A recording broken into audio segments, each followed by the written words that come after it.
dinner.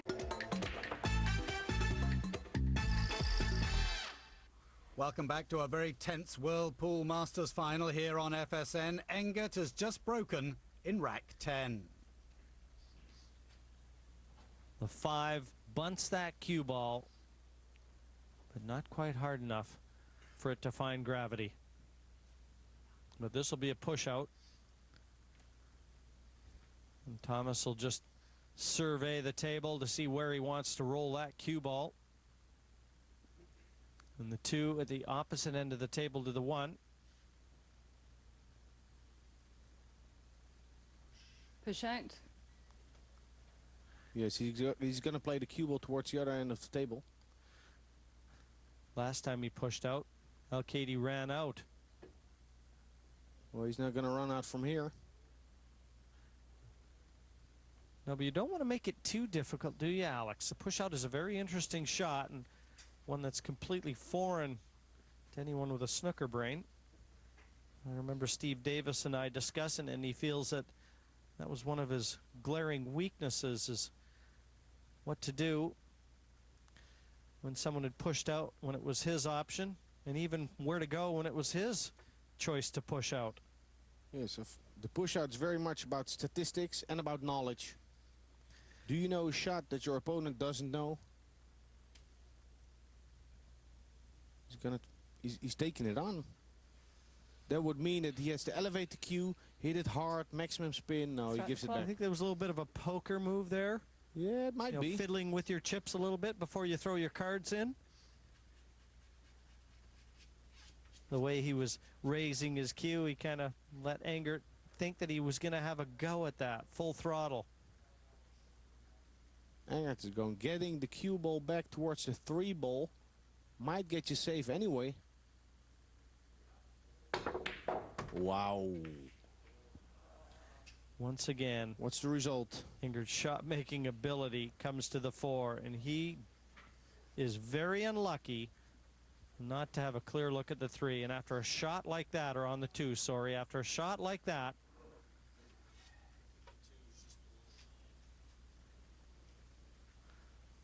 that was the best stroke shot I've seen during the whole tournament, and he did not get a reward. Yes, the 2 just ducking below the 9. But Thomas fully deserved a shot at it, and well, he's fluked the 3, and he definitely hit the 2 first.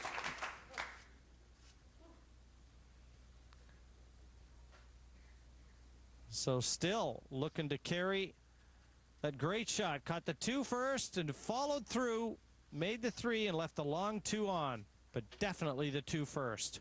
I think that's a well-deserved fluke after hitting the 1 ball. Couldn't agree more, Alex.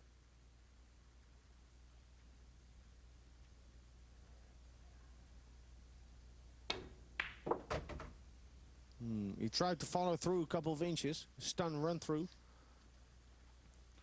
Still available to pocket, but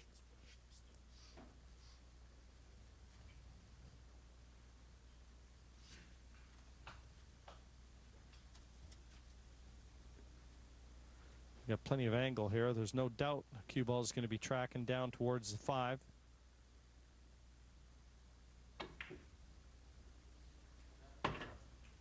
Watch out for the 6. You know, I think the way that he played that, he really wasn't 100% committed to pocketing the 4. Because had he been, he could have played it at more speed, and that would have guaranteed that he at least would have been able to see the 5. The way that he played it, almost as though it was a shot with an insurance policy in mind. Yeah, well, it was a tough shot, and he chose to play it in a way that he felt comfortable with, surely. Overcut it. Overcut it. And here's a lifeline for David Al-Kaidi.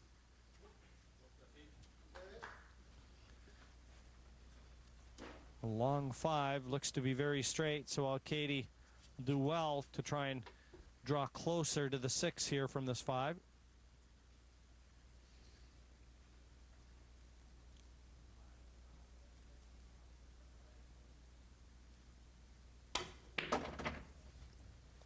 Nice stroke. Yeah, as good as he could do there. Well, he could have tried to draw it more, but it's not necessary, so he drew the ball back 10 inches. And that's more than enough.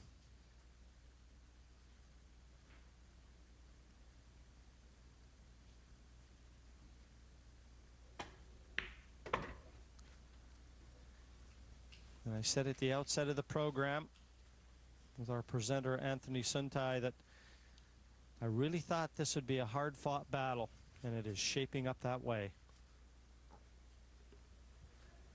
It is about to become a race to 3 for the title and the dough. And the softer pillow tonight. And the Mosconi Cup.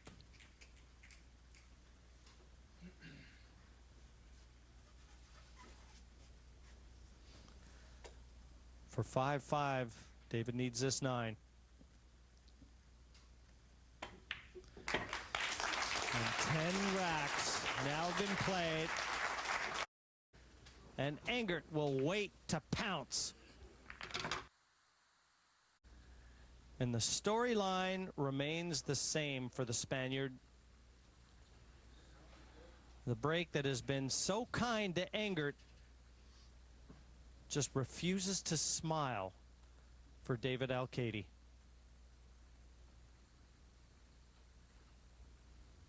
This is not looking good for Al-Kaidi. 2 in the corner, 3 in the side. Could be the beginning of the end here, Alex.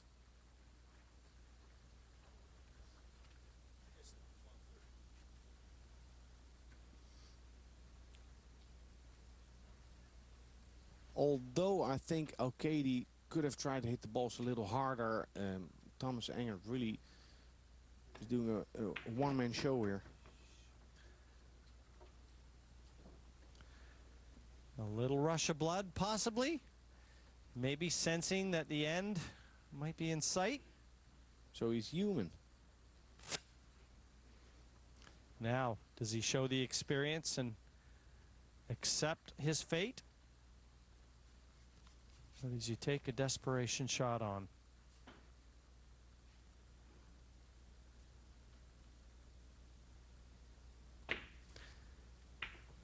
Well, you can color me surprised. It's a great shot.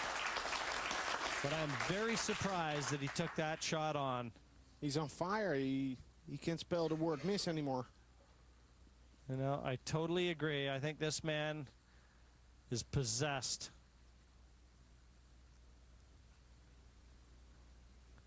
And the way he has played in this final, he saved his best for last.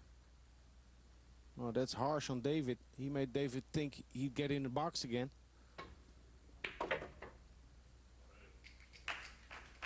What a great shot that combination was. And it's 7-5. I mean, this was a chance, possibly because he knew he'd have at least the one more break. Jim, they misspelled his nickname.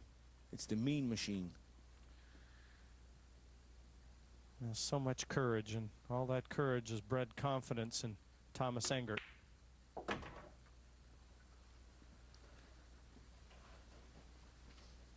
Four shots away.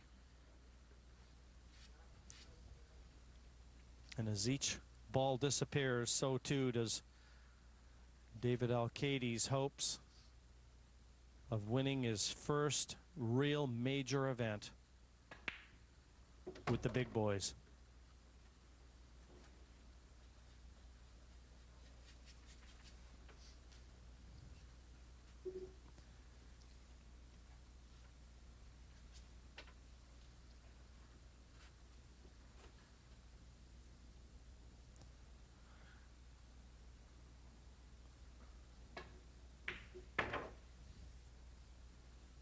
Perfect.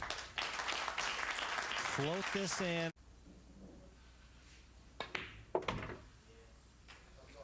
Oh. And it's there. Thomas Engert wins his second Whirlpool Masters in 4 years. A two-time champion and the Spanish champion embrace. The lean machine has just won his second World Masters. Once again, the Whirlpool Masters champion. Thank you for joining me, Paul.